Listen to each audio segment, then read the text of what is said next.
Hello ನಮಸ್ತೆ, ನಾನು ನಿಮ್ಮ Akshita. Welcome to family logs. ತುಂಬ ದಿನ ಆದಮೇಲೆ ಈ ಥರ ಒಂದು ಆರಾಮಾಗಿ ಕೂತ್ಕೊಂಡು ಬ್ಲಾಗ್ ಶುರು ಮಾಡ್ತಾ ಇದ್ದೇನೆ. ಮತ್ತು ಆ್ಯಕ್ಚುಲಿ ಒಂದು 15 ದಿನ, ಒಂದು 10-15 ದಿನದಿಂದ ನಮ್ಮ ಮನೆಯಲ್ಲಿ ಎಲ್ಲರಿಗೂ ಸ್ವಲ್ಪ ಹೆಲ್ತ್ ಇಶ್ಯೂಸ್ ಇತ್ತು.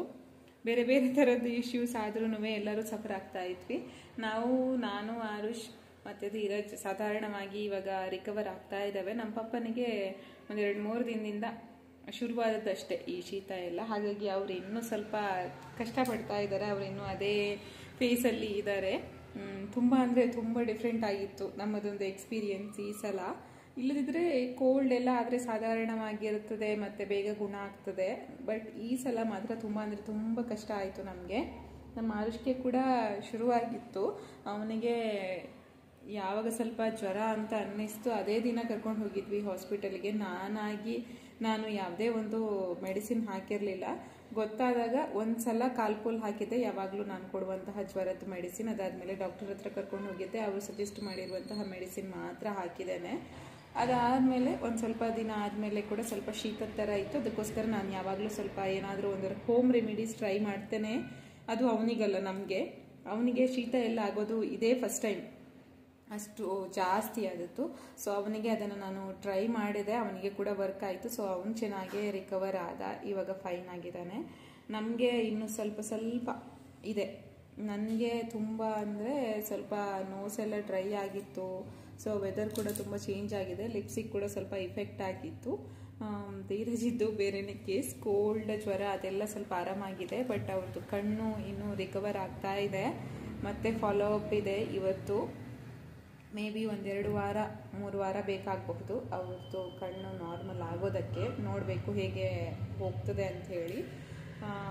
12 ದಿನಕ್ಕೆ ಕಂಪೇರ್ ಮಾಡಿದರೆ 14ನೇ ದಿನದವರೆಗೆ ಚೆನ್ನಾಗಿದೆ. ಅಂದರೆ ನಿನ್ನೆ ಇವತ್ತು ಸ್ವಲ್ಪ ಚೆನ್ನಾಗಿದೆ ಅಂತ ಹೇಳಬೇಕು. ಇವತ್ತಿಗೆ ಆಲ್ಮೋಸ್ಟ್ 14 ದಿನ ಆಯಿತು ಅನಿಸುತ್ತೆ.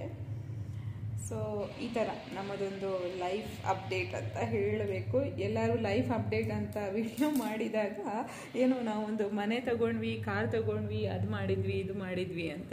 ಆದರೆ ನಮ್ಮದು ಲೈಫ್ ಅಪ್ಡೇಟ್ ಅಂದರೆ ನಾವು ತುಂಬ ಸಿಕ್ಕಾಗಿದ್ವಿ. ಇವಾಗ ನಾರ್ಮಲ್ ಆಗ್ತಾ ಬಂದಿದ್ದೇವೆ ಅಂತ ಹೇಳೋದೊಂದು ಲೈಫ್ ಅಪ್ಡೇಟ್ ಥರ ಆಗಿದೆ ನಮ್ಮದು. ಇದು ನಮ್ಮ ಆರುಷಿದ್ದೇನೋ ಒಂದು ಕೆಲಸ ನಡೀತಾ ಇದೆ ಲೈಫಲ್ಲಿ. ಫಸ್ಟ್ ಟೈಮ್ ಅವನಿಗೆ ಅಂತ ಹೇಳಿ ನಾನು ಕೈಯಲ್ಲಿ ಸೀಸರ್ ಕೊಟ್ಟಿದ್ದೇನೆ. ಹಾಗಾಗಿ ನನಗೆ ತುಂಬ ಭಯ ಆಗ್ತಾ ಇದೆ, ಎಲ್ಲಿಯಾದರೂ ತಾಗಿಸ್ಕೊಂಡ್ರೆ ಅಂತ ಹೇಳಿ. ಈ ಒಂದು ಪೌಚಲ್ಲಿ ಅವನಿಗೆ ಸ್ವಲ್ಪ ಕಾಯಿನ್ ಕೊಟ್ಟಿದ್ದೇವೆ. ಅವನ ಪಪ್ಪ ಅವನಿಗೆ ಸೆಲ್ಲಿಂಗ್ ಆ್ಯಂಡ್ ಬೈಯಿಂಗ್ ಆಟ ಆಡಿಸಿದ್ದಾರೆ. ಅದನ್ನು ಕಲಿಸ್ಕೊಟ್ಟಿದ್ದಾರೆ ಆ ಆಟ ಕಲಿಸಿಕೊಟ್ಟಿದ ಕ್ಷಣದಿಂದ ನಮಗೆ ರೆಸ್ಟ್ ಇಲ್ಲ. ಯಾವುದೇ ಕ್ಷಣ ಆಗಲಿ ನಾವು ಅದನ್ನೇ ಆಟ ಆಡಬೇಕು. ಆ ಥರದೊಂದು ಸಿಚುವೇಶನ್ ಸ್ಟಾರ್ಟ್ ಆಗಿದೆ ನಮ್ಮ ಮನೆಯಲ್ಲಿ. ಇವಾಗ ಆಟ ಆಡುವ ಅಂತ ಹೇಳ್ತಾ ಇದ್ದೆ. ಮತ್ತು ನೋಡಿದರೆ ಆ ಪೌಚ್ ಹರಿದೋಗಿದೆ ಅಂತೆ. ಸೊ ಅದು ಅವನಿಗೆ ಕೈಗೇನೋ ಹರ್ಟ್ ಆಗ್ತಿದೆ ಅಂತ ಹೇಳಿ ಅದನ್ನು ರಿಪೇರಿ ಮಾಡ್ತಾ ಇದ್ದಾನೆ. ಅದೇನೋ ಅದೇ ಕಟ್ ಮಾಡೋದು. ಏನಾಗಿದೆ ಪೌಚಿಗೆ? ಇದೇನಾಗಿದೆ?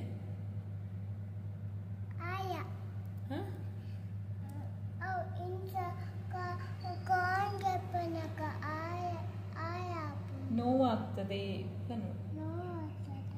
ಅದರೊಳಗೆ ಕೈ ಹಾಕುವಾಗ ನೋವಾಗ್ತದಂತ ಅವನಿಗೆ. ಸ್ವಲ್ಪ ಯಾವುದೋ ಒಂದು ಅದರೊಳಗೆ ಹಾಕಿರುವಂತಹ ರಬ್ಬರ್ ಶೀಟ್ ಥರದೊಂದು ಶೀಟ್ ಸ್ವಲ್ಪ ಹೊರಗಡೆ ಬಂದಿದೆ. ಸೊ ಅದನ್ನು ಕಟ್ ಮಾಡಿ ತೆಗಿತಾ ಇದ್ದಾನೆ. ನಾವೆಲ್ಲ ಕಟ್ ಮಾಡುವ ಹಾಗೆ ಇಲ್ಲ ಅಂತೆ, ಅವನೇ ಮಾಡಬೇಕಂತೆ. ಹಾಗಾಗಿ ಅವನೇ ಮಾಡ್ತಾ ಇದ್ದಾನೆ. ಸುಮಾರಷ್ಟು ಕಟ್ ಮಾಡಿದ್ದಾನೆ, ಪರವಾಗಿಲ್ಲ. ನಮ್ಮ ಮಗ ನೋಡಿ ಇಷ್ಟು ಕಟ್ ಮಾಡಿದ್ದಾನೆ. ಇನ್ನೂ ಒಂದಿಷ್ಟು ಇದೆ ಕಟ್ ಮಾಡೋದಕ್ಕೆ. ಹೀಗೆ ಕಟ್ ಮಾಡಿದ್ದು, ಒಂದೇ ಥರ ಕಟ್ ಮಾಡಲಿಲ್ಲ. ನಮ್ಮ ಮಗ ತುಂಬ ಚೆನ್ನಾಗಿ ಕಲರ್ಫುಲ್ ಆಗಿ ಡಿಸೈನ್ ಆಗಿ ಕಟ್ ಮಾಡ್ತಾ ಇದ್ದಾನೆ. ಸೊ ಇಷ್ಟೇ. ಇವಾಗ ಆಲ್ಮೋಸ್ಟ್ 1 ಗಂಟೆ ಆಗ್ತಾ ಬಂದಿದೆ. ನಾವು ಕೆಳಗಡೆ ಹೋದದ್ದೇ ಇವತ್ತು ಸ್ವಲ್ಪ ಲೇಟ್. ಮತ್ತು ಮನೆಗೆ ಬಂದು ಅವನಿಗೆ ಸ್ವಲ್ಪ ಸ್ನಾನ ಎಲ್ಲ ಮಾಡಿಸಿ ತಿಂಡಿ ಎಲ್ಲ ಕೊಟ್ಟೆ. ಅಂದರೆ ಬನಾನಾ ಮತ್ತೆ ಏನು ತಿಂದ್ರಿ? ಡ್ರೈ ಫ್ರೂಟ್ಸ್ ತಿಂದ. ಹಾಗಾಗಿ ಅವನ ಹೊಟ್ಟೆ ಸ್ವಲ್ಪ ತಣ್ಣಗೆ. ಇವಾಗ ಅದು ಮತ್ತೆ ಹೇಳ್ತಾನೆ. ಸೊ ಒಂದು ಹೊಟ್ಟೆ ಸ್ವಲ್ಪ ತಣ್ಣಗಿದೆ. ಹಾಗಾಗಿ ಊಟ ಇನ್ನೂ 1 ಗಂಟೆ ಆಗುವಾಗ ಕೊಡಬೇಕು. ತಣ್ಣಗೆ ಬಂದ ಸ್ವಲ್ಪ ಹೊಟ್ಟೆಯಲ್ಲಿ ಇದೆ ಫುಡ್ ಅಂತ ಹೇಳಿ ರಾಗಿ ಮುದ್ದೆ ಅಂತ ಹೇಳ್ತಾನೆ. ಯಾಕಂದರೆ ಹೊಸದೊಂದು ರೂಟೀನ್ ಶುರು ಮಾಡಿದ್ದಾನೆ. ಏನಂದರೆ ರಾಗಿ ಮುದ್ದೆ ಮಾಡ್ಲಿಕ್ಕೆ ಸ್ಟಾರ್ಟ್ ಮಾಡಿದ್ದೇನಲ್ವ, ಒಂದು ಆಲ್ಮೋಸ್ಟ್ 1 ವರ್ಷ ಆಗ್ತಾ ಬಂದಿದೆ ಅನಿಸುತ್ತೆ ನಾನು ರಾಗಿ ಮುದ್ದೆ ಮಾಡೋದನ್ನು ಕಲಿತು. ಸ್ಟಾರ್ಟಿಂಗ್ ನಾನು ರಾತ್ರಿ ಮಾಡ್ತಾಯಿದ್ದೆ ರಾಗಿ ಮುದ್ದೆ, ಹೆಚ್ಚಾಗಿ ರಾತ್ರಿ ಟೈಮಿಗೆ ಅಂತ ಹೇಳಿ ಮಾಡ್ತಾಯಿದ್ದೆ. ಅದಾದಮೇಲೆ ಮಧ್ಯಾಹ್ನ ಮಾಡೋದಕ್ಕೆ ಶುರು ಮಾಡಿದೆ. ಮಧ್ಯಾಹ್ನ ರಾಗಿ ಮುದ್ದೆ ತಿಂದು ರಾತ್ರಿ ಚಪಾತಿ ಅಥವಾ ಅನ್ನ. ಅದು ಚಪಾತಿ ಯಾವಾಗಲೂ ಮಿಸ್ ಆಗ್ತಾಯಿತ್ತು, ಹೆಚ್ಚಾಗಿ ಅನ್ನನೇ ತಿಂತಾಯಿದ್ವಿ. ಬೆಳಗ್ಗೆ ಏನಾದರೂ ತಿಂಡಿ ಮಾಡ್ತಿದ್ದೆ, ಬ್ರೇಕ್ಫಾಸ್ಟಿಗೆ ನಾವೇನು ಮಾಡ್ತೇವೆ ಅದನ್ನು ಮಾಡ್ತಿದ್ವಿ. ಇವಾಗ ಹೊಸದಾಗಿ ಒಂದು ರುಟೀನ್ ಶುರು ಮಾಡಿದ್ದೇನೆ. ಏನಂದರೆ ಬೆಳಗ್ಗೆ ಟೈಮಲ್ಲೇ ರಾಗಿ ಮುದ್ದೆ ಮಾಡೋದು ಅಂತ ಹೇಳಿ, ಏನು ಧೀರಜ್ ಒಂದಿನ ಹಾಗೆ ಮಾತಾಡ್ತಾ ಒಂದು ಐಡಿಯಾ ಕೊಟ್ಟರು. ಬೆಳಗ್ಗೆ ನಾವು ರಾಗಿ ಮುದ್ದೆ ತಿನ್ನುವ, ಮಧ್ಯಾಹ್ನ ರೈಸ್ ತಿನ್ನುವ, ರಾತ್ರಿ ನಾವು ಬೆಳಗ್ಗೆ ಏನು ತಿಂಡಿ ತಿಂತೇವೆ ಅದೇ ಥರ ತಿಂಡಿ ರಾತ್ರಿ ಮಾಡಿ ತಿನ್ನುವ. ಸೊ ರಾತ್ರಿಯ ಫುಡ್ ಇನ್ನೂ ಲೈಟ್ ಆಗಿರ್ತದೆ, ಚೆನ್ನಾಗಿರ್ತದೆ ಅಂತ ಹೇಳಿ ನನಗೂ ಸರಿ ಅಂತ ಅನ್ನಿಸ್ತು. ಸೊ ಅದನ್ನು ಟ್ರೈ ಮಾಡಬೇಕು ಅಂತ ಹೇಳಿ ಒಂದು 2-3 ದಿನದಿಂದ ಟ್ರೈ ಮಾಡ್ತಾ ಇದ್ದಾನೆ. ಸೊ ಇವತ್ತು ಬೆಳಗ್ಗೆ ನಾವು ರಾಗಿ ಮುದ್ದೆ ತಿಂದಿದ್ವಿ, ಅದಕ್ಕೋಸ್ಕರ ಅವನೀಗ ಮತ್ತೆ ರಾಗಿ ಮುದ್ದೆ ಅಂತ ಹೇಳ್ತಿದ್ದಾನೆ. ಅದೇ ಬೆಳಗ್ಗೆ ಸ್ವಲ್ಪ ಹೆವಿ ತಿನ್ನಬೇಕು, ಚೆನ್ನಾಗಿ ತಿನ್ನಬೇಕು ಅಂತ ಹೇಳ್ತಾರಲ್ವ. ಸೊ ರಾಗಿ ಮುದ್ದೆ ಹೇಗಿದ್ರು ಹೆವಿ ಅಂತಲೇ ಇರುತ್ತೆ, ಅದಕ್ಕೋಸ್ಕರ ಅದನ್ನು ಬೆಳಗ್ಗೆನೇ ತಿನ್ನುವ ಅಂತ ಹೇಳಿ. ಮಧ್ಯಾಹ್ನ ನಾವು ಬ್ರೌನ್ ರೈಸ್ ತಿಂತೇವೆ, ನಾರ್ಮಲಾಗಿ ತಿನ್ನೋದೇ ಬ್ರೌನ್ ರೈಸ್ ಅಲ್ವ, ಹಾಗಾಗಿ ಮಧ್ಯಾಹ್ನ ಬ್ರೌನ್ ರೈಸ್ ಮತ್ತು ಏನಾದರೂ ವೆಜಿಟೇಬಲ್ ಪಲ್ಯ ಮತ್ತು ರಾಗಿ ಮುದ್ದೆಗೆ ಮಾಡಿರುವಂತಹ ಗ್ರೇವಿ ಏನಾದರೂ ಉಳಿದಿದ್ರೆ ಅದನ್ನು ಮಧ್ಯಾಹ್ನ ತಿಂತೇವೆ. ಮತ್ತು ರಾತ್ರಿಗೆ ಇವತ್ತು 3ನೇ ದಿನ ನಮ್ಮದು ಈ ಥರದ್ದು ಒಂದು ರುಟೀನಿಗೆ. ಸೊ ನಿನ್ನೆ ನೆಲ್ಲಿಕಾಯಿ ರೈಸ್ ಮಾಡಿದ್ದೆ ರಾತ್ರಿ, ಮೊನ್ನೆ ಚಪಾತಿ ಮಾಡಿದ್ದೆ, ಮೊನ್ನೆ ರಾಗಿ ಮುದ್ದೆಗೆ ಮಶ್ರೂಮ್ ಗ್ರೇವಿ ಮಾಡಿದ್ದೆ. ಹಾಗೆ ಈ ರಾತ್ರಿಗೆ ಕೂಡ ಅದನ್ನೇ ಸ್ವಲ್ಪ ಮಶ್ರೂಮ್ ಗ್ರೇವಿ ಇಟ್ಟಿದ್ದೆ. ಮಧ್ಯಾಹ್ನಕ್ಕೆ ಏನೋ ಒಂದು ತರಕಾರಿ ಪಲ್ಯ ಮಾಡಿದ್ದೆ. ನಿನ್ನೆ ಹೇಗಿದ್ರು ನೆಲ್ಲಿಕಾಯಿ ರೈಸ್ ಅಲ್ವ, ಅದಕ್ಕೇನು ಬೇಕು ಅಂತ ಇಲ್ಲ ಪಲ್ಯ ಎಲ್ಲ, ಹಾಗಾಗಿ ಅದನ್ನು ಹಾಗೆ ತಿಂದ್ವಿ. ಇವತ್ತು ರಾತ್ರಿ ಏನಂತ ನೋಡಬೇಕು. ಇವಾಗ ಮಧ್ಯಾಹ್ನಕ್ಕೆ ಬ್ರೌನ್ ರೈಸ್ ಮತ್ತು ಬೀನ್ಸ್ ಪಲ್ಯ ಕುಕ್ ಮಾಡಿದ್ದಾನೆ, ಹಾಗೆ ಬಟಾಣಿದು ಸ್ವಲ್ಪ ಗ್ರೇವಿ ಇದೆ, ಅದನ್ನೇ ಹಾಕ್ಕೊಂಡು ಮಧ್ಯಾಹ್ನದ ಊಟ ನಡೀತದೆ. ಮತ್ತು ರಾತ್ರಿಗೆ ಏನಾದರೂ ಒಂದು ಮಾಡಬೇಕು. ನಾನು ತುಂಬ ದಿನ ಆಯಿತು ಲಾಂಗ್ ವೀಡಿಯೋಸ್ ಮಾಡದೆ, ಏನೋ ಎನರ್ಜಿಯೇ ಇಲ್ಲ ಅನ್ನೋ ಥರ ಆಗಿಬಿಟ್ಟಿತ್ತು. ಅದಕ್ಕೋಸ್ಕರ ಲಾಂಗ್ ವೀಡಿಯೋಸ್ ನಾನೇನು ಜಾಸ್ತಿ ಮಾಡೋಕ್ಕೆ ಹೋಗ್ತಿರಲಿಲ್ಲ. ನಾನು 1-2-3 ಅಪ್ಲೋಡ್ ಮಾಡಿರಬಹುದು ಈ 1-2 ವಾರದಲ್ಲಿ, 2-3 ವಾರದಲ್ಲಿ. ಅದು ನಾನು ಲಾಂಗ್ ಬ್ಯಾಕ್ ಕ್ಯಾಪ್ಚರ್ ಮಾಡಿರೋದು. ಇವಾಗ ಹಾಗೆ ಇತ್ತು ಅಂಥೇಳಿ ಫ್ರೀ ಟೈಮಲ್ಲಿ ಅಪ್ಲೋಡ್ ಮಾಡ್ತಿದ್ದೆ. ಮತ್ತು ಇವಾಗ ಅದೇ ಹುಷಾರಿಲ್ಲ ಅಂತ ಇದ್ಮೇಲೆ ಇವಾಗ ನಾನು ಕ್ಯಾಪ್ಚರ್ ಮಾಡ್ತಿರೋದು ವಿಡಿಯೋ. ಮತ್ತು ನಾವು ಹುಷಾರಿಲ್ಲದಾಗ ಕೆಲವೊಂದು ಕ್ಲಿಪ್ಸನ್ನು ಕ್ಯಾಪ್ಚರ್ ಮಾಡಿದ್ದೇನೆ, ಏನಾಯಿತು, ಹೇಗೆ, ಏನೆಲ್ಲ ನಡೀತಾ ಇದೆ ನಮ್ಮ ಲೈಫಲ್ಲಿ ಅಂಥೇಳಿ. ಅದರದ್ದು ವ್ಲಾಗ್ ಒಂದು ಹಾಕಲಿಕ್ಕೆ ಆಗಬಹುದು ಸಾಧ್ಯ, ಯಾಕಂದರೆ ಸುಮಾರಷ್ಟು ಕ್ಲಿಪ್ಸ್ ನಾನು ಕ್ಯಾಪ್ಚರ್ ಮಾಡಿದ್ದೆ. ಇಷ್ಟೇ. ಇನ್ನು ನಮ್ಮದು ಊಟದ ಟೈಮ್. ಇನ್ನು ಸೆಲ್ಲಿಂಗ್ ಬೈಯಿಂಗ್ ಆಟ ಆಡ್ತಾನೋ ಇಲ್ವೋ ಗೊತ್ತಿಲ್ಲ. ಊಟದ ಟೈಮ್ ಪ್ಲೇ ಮಲ್ಪುವರತ್ತೀರಾ, ಇಲ್ಲದಿದ್ದರೆ ನಾವು ಊಟ ಮಾಡ್ತೇವೆ. ಇವಾಗ ಊಟ ಮಾಡಿ ನಾನು ಇವನನ್ನು ಮಲಗಿಸ್ತೇನೆ. ಮೇ ಬಿ ಎದ್ದ ಮೇಲೆ ಟೈಮ್ ಸಿಕ್ಕಿದ್ರೆ ಇವತ್ತು ನಾವು ಸೆಲ್ಲಿಂಗ್ ಬೈಯಿಂಗ್ ಆಟ ಆಡಿದರೆ ನಿಮ್ಮ ಜೊತೆ ಶೇರ್ ಮಾಡ್ತೇನೆ. ಆ್ಯಕ್ಚುಲಿ ನಿಮ್ಮ ಮನೆಯಲ್ಲಿ ಕೂಡ ಮಕ್ಕಳಿದ್ರೆ ಈ ಥರ ಒಂದು ಆಟ ಆಡಿಸಿ, ತುಂಬ ಖುಷಿ ಆಗ್ತದೆ ಮಕ್ಕಳಿಗೆ. ನಮಗೆ ಸ್ವಲ್ಪ ಕಷ್ಟನೇ, ತುಂಬ ಸುಲಭ ಅಂತ ಅಲ್ಲ.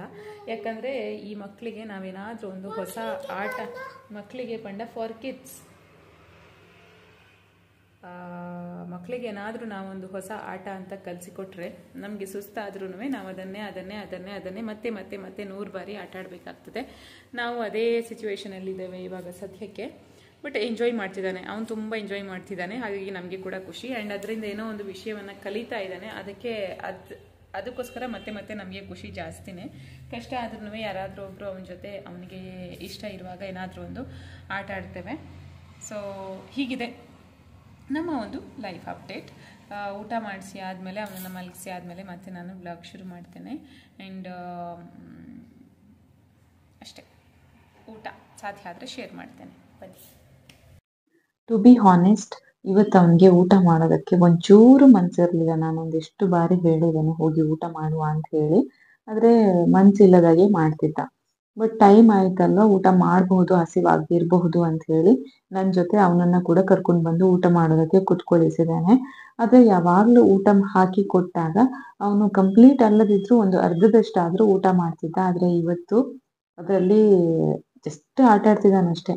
ದೋಸೆ ಮಾಡೋದು, ಚಪಾತಿ ಮಾಡೋದು, ಅದು ಇದು ಅಂತ ಹೇಳಿ. ನನಗೆ ಹಾಗೆ ಮಾಡಬೇಡ, ಹೀಗೆ ಮಾಡಬೇಡ, ಅದು ಮಾಡಬೇಡ, ಇದು ಮಾಡಬೇಡ ಅಂತ ಜೋರು ಕಿರ್ಚಾಡೋದು ಇಷ್ಟ ಇಲ್ಲ ನಿಜವಾಗಿಯೂ. ಬಟ್ ಅಪರೂಪಕ್ಕೊಮ್ಮೆ ವಾಯ್ಸ್ ರೈಸ್ ಮಾಡ್ತೇನೆ, ಇಲ್ಲ ಅಂತ ಅಲ್ಲ. ಬಟ್ ಇವತ್ತು ನನಗೆ ಇಷ್ಟ ಇರಲಿಲ್ಲ ಅವನಿಗೆ ಬೈಯೋದಕ್ಕೆ, ಜೋರು ಮಾಡೋದಕ್ಕೆ. ಫ್ರೀಯಾಗಿ ಬಿಟ್ಬಿಟ್ಟಿದ್ದೆ, ಏನಾದರೂ ಮಾಡು ಅಂತ ಹೇಳಿ.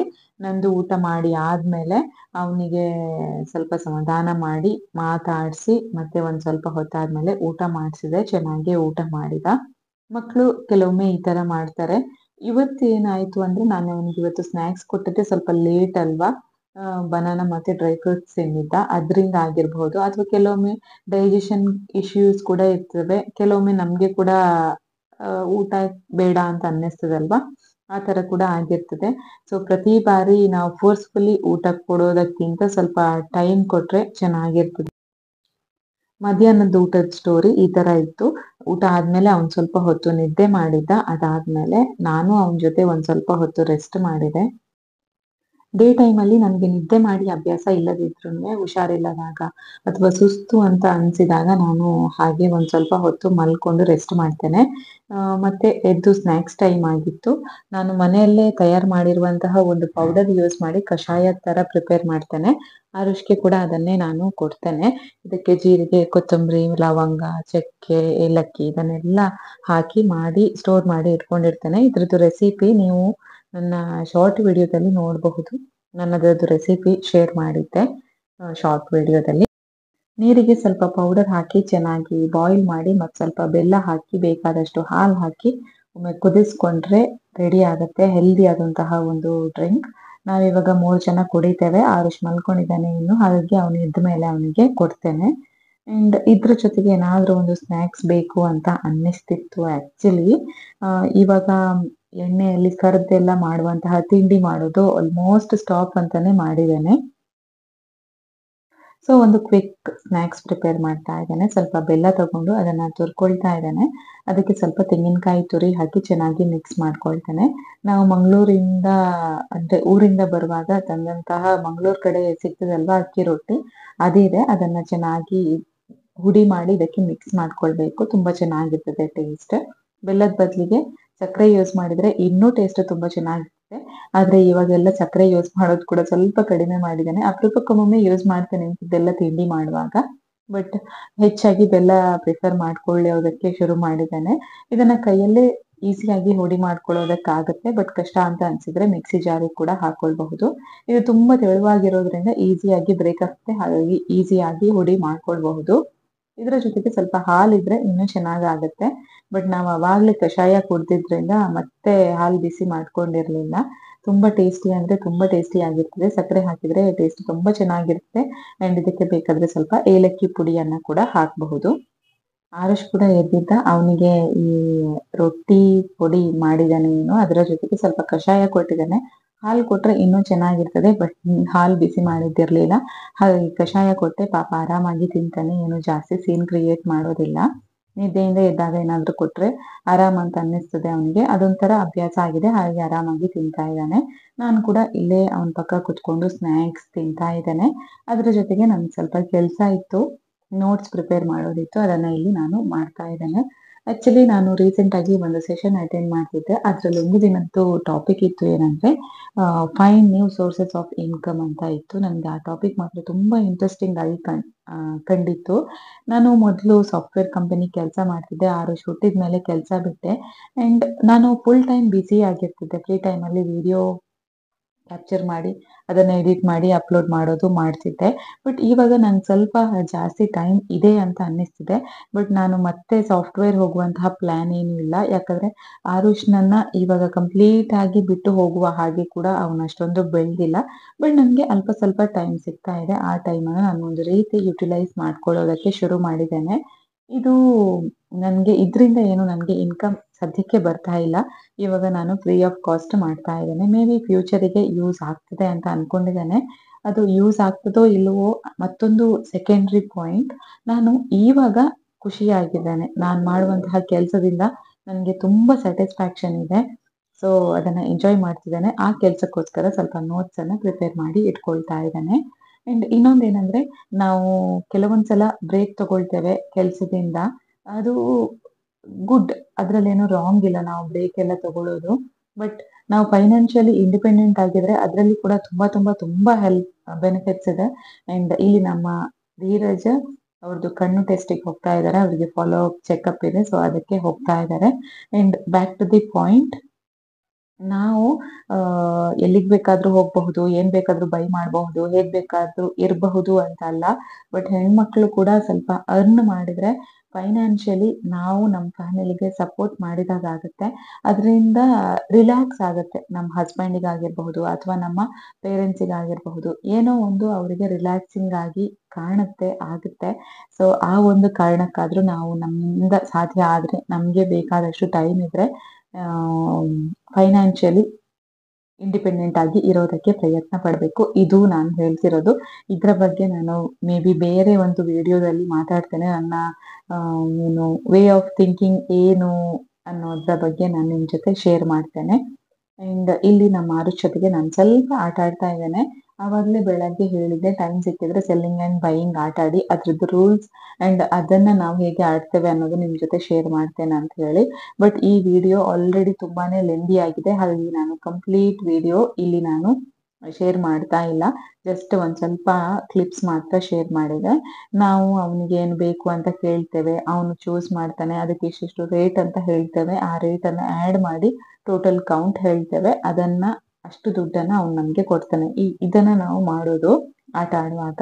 ಬಟ್ ಕಂಪ್ಲೀಟ್ ಆಗಿ ಅವ್ನು ಹೇಗೆ ಕಮ್ಯುನಿಕೇಟ್ ಮಾಡ್ತಾನೆ, ನಾವು ಹೇಗೆ ಕಮ್ಯುನಿಕೇಟ್ ಮಾಡ್ತೇವೆ, ಅದನ್ನ ಇನ್ನೊಂದಿನದ್ದು ವಿಡಿಯೋದಲ್ಲಿ ನಾನು ನಿಮ್ಗೆ ಶೇರ್ ಮಾಡ್ತೇನೆ.